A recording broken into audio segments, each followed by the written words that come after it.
Iya, Sasa, kalau kita lihat pergerakan indeks harga saham gabungan sebetulnya masih belum kemana-mana ya. Masih di situ-situ aja. Kita lihat juga dari awal perdagangan di 6.600-an, di awal pekan ditutup di 6.633, kemudian di akhir pekan ini di 6.694. Ada kenaikan, tapi sebetulnya masih belum terlalu signifikan begitu ya, masih belum kembali di atas level psikologis 6.700-annya begitu. Dan kita lihat juga selama 5 hari terakhir terjadi penguatan 4 hari begitu ya, tapi penguatannya juga memang cenderung terbatas begitu. Jadi tampaknya investor masih cenderung berhati-hati nih, apakah memang akan masuk ke aset beresiko ataupun juga tidak begitu. Tapi ketika kita lihat pergerakannya begitu ya, Andi Syah, ini apa yang sebetulnya bisa Anda jabarkan untuk pergerakan indeks di sepanjang pekan ini?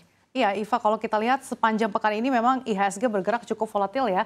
Dan sepertinya polanya agak-agak cukup mirip gitu. Ketika penutupan perdagangan sepertinya selalu ada tarikan. Kalau kemarin tarikannya ini berkat saham Goto yang melonjak hampir 8%, di atas 7%. Kalau hari ini kita lihat tarikan ataupun penguatan IHSG tampaknya ditopang oleh penguatan dari saham BMRI. Karena kalau kita lihat tadi di sesi pertama, mayoritas saham-saham perbankan KBBI 4 ini berada di zona merah. Betul. Tapi di KBBI 4 ini hanya BMRI saja. Kalau kita lihat di sini BMRI pada hari ini mampu menguat hampir 2%, saat ini berada di level 5.125, dan dari segi nilai turnover juga ini cukup menjadi market movers juga. Seperti dengan saham Goto juga pada hari ini yang menjadi market movers. Kalau kita lihat BMRI nilai turnovernya 767 miliar, dan dalam sepekan kalau kita lihat ini saham BMRI atau Mandiri ini menjadi saham dengan nilai turnover terbesar atau tertinggi dalam sepekan, yaitu mencapai 4 triliun rupiah. Nah, tampaknya penguatan dari saham BMRI ini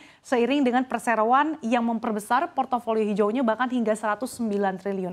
Sementara itu kalau kita lihat selain BMRI, di sektor finansial ini menjadi salah satu sektor yang menguat cukup tinggi pada hari ini di antara beberapa sektor yang menguat. Dan selain BMRI tadi dari segi KBBI 4, saham perbankan lainnya yang juga cukup melonjak signifikan, yaitu adalah saham BBHI atau saham Alobank Indonesia yang kalau kita lihat pada penutupan perdagangan hari ini melonjak hingga 18,5%.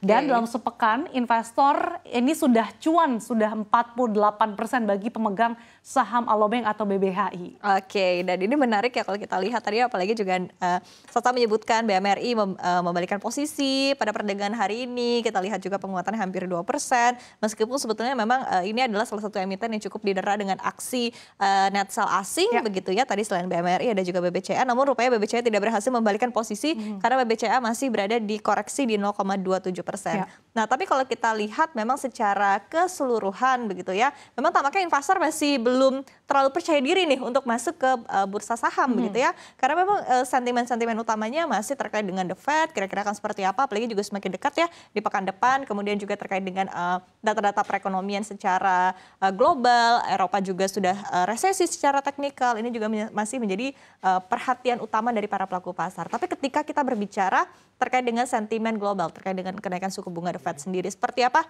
perkembangan terkininya, Sasa? Iya, Iva, karena kalau kita lihat memang highlightnya memang masih sentimen global dari Amerika Serikat. Belum usai terkait dengan debt ceiling atau pagu utang Amerika Serikat ya.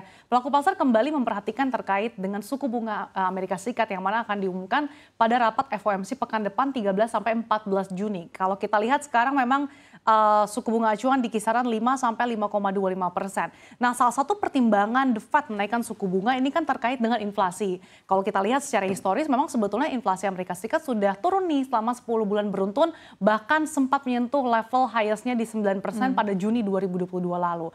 Tapi kalau kita lihat semakin menurun dan terakhir inflasi pada April sudah menyentuh 4,9%. Ini menjadi harapan bagi pelaku pasar. Kayaknya The Fed bakal mempertahankan, bahkan ada terbelah begitu ya proyeksi The Fed akan kemungkinan menurunkan suku bunga acuan. Tapi sepertinya kalau dilihat dari target-target inflasi ini masih jauh dari target The Fed di kisaran 2%. Belum lagi kalau kita lihat di satu sisi data terbaru dari Amerika Serikat yaitu menunjukkan kalau klaim pengangguran Amerika Serikat awal ini mencapai level tertinggi sejak Oktober 2021. Artinya apa? Ada potensi pelemahan pasar tenaga kerja. Nah, kenaikan ini juga meningkatkan harapan bahwa The Fed akan menghentikan kenaikan suku bunga acuan pada pertemuan minggu depan.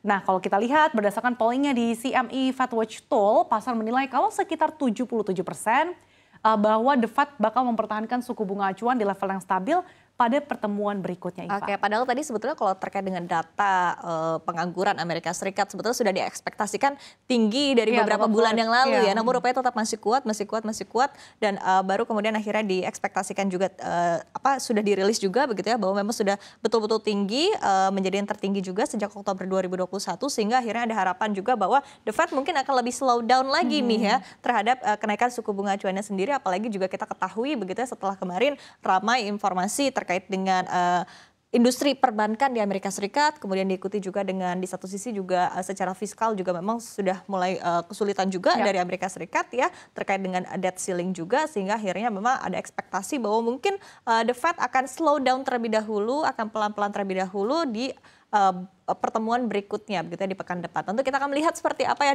di pekan depan, dan menggerakkan pasar juga di pekan depan. Betul. Apakah memang nanti para pelaku pasar masih cenderung lebih berhati-hati, atau justru memang sudah lebih yakin nih The Fed akan mempertahankan begitu ya, sehingga lebih bisa react lagi begitu untuk para pelaku pasar sendiri. Nah, kemudian tadi dari Amerika Serikat kita bergeser sedikit ke Eropa. Ini juga menarik, tengah menjadi perhatian begitu ya, karena memang secara teknikal sudah sah Eropa resesi begitu sah. Ini seperti apa sebetulnya? Ya, sebenarnya kalau kita lihat terkait dengan topik resesi ini bisa dikatakan good news juga di satu sisi ya, karena memang untuk melawan inflasi tentunya salah satu cara dilakukan, mungkin pilihan yang terbaik adalah akan terjadi resesi gitu ya, karena dengan resesi ini kan menekan daya beli masyarakat. Tapi kalau berbicara soal Eropa yang resmi masuki resesi, secara teknis kalau kita lihat pada kuartal pertama 2023 setelah ekonomi terkontraksi 0,1% selama 2 kuartal berturut-turut bahkan.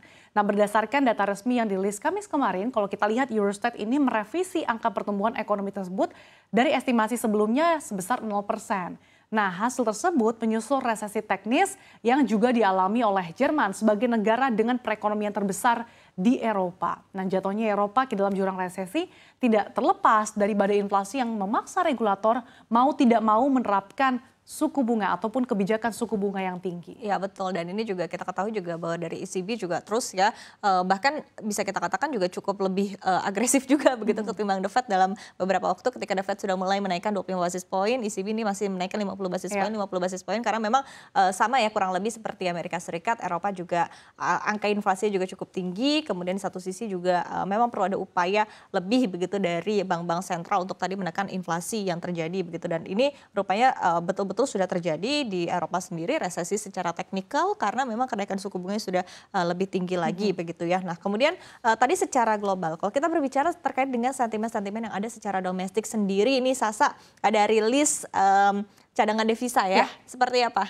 Iya, Iva, cadangan devisa Indonesia pada akhir Mei 2023 kembali turun sebesar 4,9 miliar dolar atau nyaris 5 miliar dolar, sehingga saat ini cadangan devisa Indonesia tercatat sebesar 139,3 miliar dolar.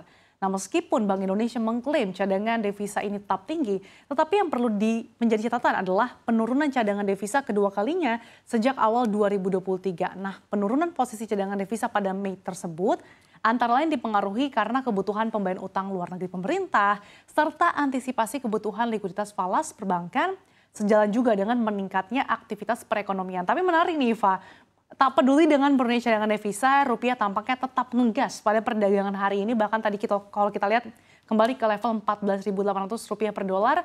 Dengan demikian sejak awal Juni mata uang Garuda sudah menguat 1% seiring dengan data perekonomian Amerika Serikat yang memburuk. Ya, ini karena dari data ekonomi AS yang memburuk, kemudian juga ekspektasi bahwa The Fed mungkin akan mempertahankan suku bunga acuan, sehingga akhirnya memang kita lihat ya efeknya sudah sedikit terlihat ke rupiah ya, cukup kuat juga di level 14.800 rupiah begitu per dolar Amerika Serikat, dan semoga kita harapkan posisi ini juga akan cenderung bertahan lebih lama lagi begitu, atau bahkan mungkin bisa lagi ke bawah level 14.700-an, kenapa tidak ya. Nah, kemudian kalau kita bahas secara sektoral, utamanya juga emiten-emitennya begitu ya, menarik sekali ini yang akan dibahas oleh Sasa. Menunya hari ini adalah Gotoh. Ya, sebenarnya lagi-lagi Gotoh lagi-lagi ya, setelah kemarin tentunya. Betul, hampir sepanjang pekan ini sektor yang menjadi leading adalah sektor teknologi, dan memang ini ditopang oleh penguatan saham Gotoh begitu. Kalau kita lihat pada hari ini saham Gotoh sebenarnya cukup fluktuasi. Kalau kita lihat pergerakannya memang sempat berada di zona merah bahkan, tapi di akhir-akhir kembali berada di zona hijau. Dan dalam sepekan terakhir kalau kita lihat saham Gotoh ini menjadi net foreign buy yang cukup banyak dalam sepekan net foreign buy tercatat 2,7 triliun begitu ya, seiring juga dengan saham Gotoh yang masuk ke dalam indeks emisi Bahkan ASI. hari ini saja 900 miliar. Iya betul, cukup tinggi begitu ya, Sangat dan ini tinggi. menjadi kontributor mayoritas kontributor bagi nilai turnover pada hari ini.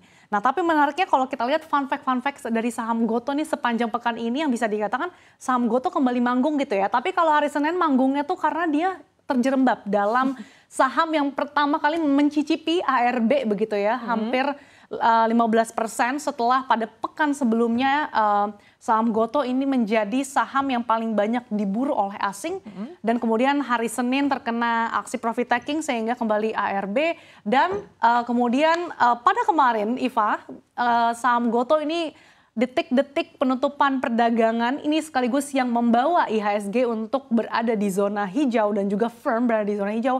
Ini karena ada kabar bahwa Patrick Waluyo turun gunung jadi CEO Gotoh.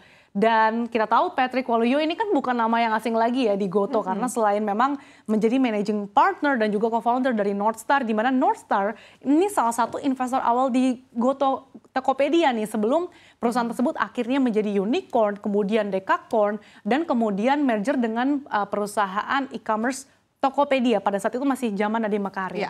Nah, kalau kita lihat juga dari segi portofolionya Northstar sendiri, grup Northstar ini telah menginvestasikan lebih dari 3,3 miliar dolar atau sekitar 50 triliun rupiah. Nah, dengan rekan investornya di kawasan Asia Tenggara.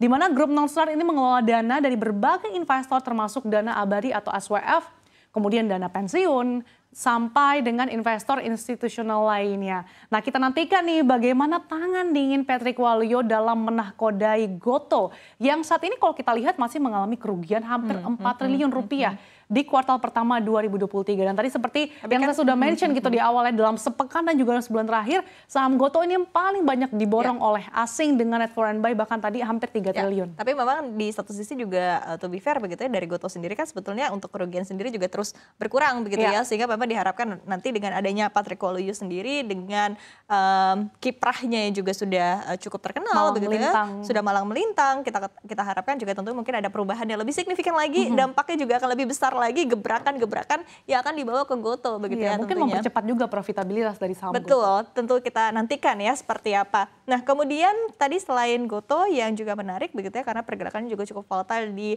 sepanjang pekan ini apalagi juga tadi dengan ada sentimen yang menggebrak pasar begitu ya. Kita lihat sentimen ataupun juga saham lainnya yang akan Anda bahas. Sa ini ada film. Kenapa nih Sa melonjak Sa? Nah, selain Gotoh, tampaknya artis dari emiten hari ini saham film gitu ya. Saham perfilman milik Manoj Punjabi yaitu MD Pictures dengan kode emiten film lagi-lagi manggung. Nah, melonjaknya saham film terjadi di tengah masih hangatnya rumor terkait perseroan yang berencana mengakuisisi PT Netvisi Media Tbk atau Net TV. Meski rumor ini telah dibantah oleh manajemen Net TV ya, tapi di sisi lain sebelumnya pihak manajemen perseroan mengungkapkan kalau bakal menggelar RUPS, di mana salah satu agendanya adalah rencana melakukan penambahan modal via rights issue. Kalau kita lihat secara price performance, saham film ini sudah melonjak hampir 300%. Jadi bayangkan secara year to date saja IHSG itu masih koreksi loh, sekitar 2,29%. Sementara saham film ini sudah cuan hampir 3% gitu loh. Iya memang kalau kita berbicara juga ini marketnya luas sekali begitu untuk saham film sendiri ya. Kita ketahui juga produk-produknya juga memang kerap dikonsumsi, menjadi konsumsi utama juga bagi masyarakat Indonesia. Tapi tadi kalau kita berbicara saham film yang manggung hari ini, tadi saya cek juga untuk saham Net TV juga rupanya melesat sasah 9,94% pada perdagangan hari ini meskipun tadi sudah dibantah juga ya oleh manajemen dari Net TV.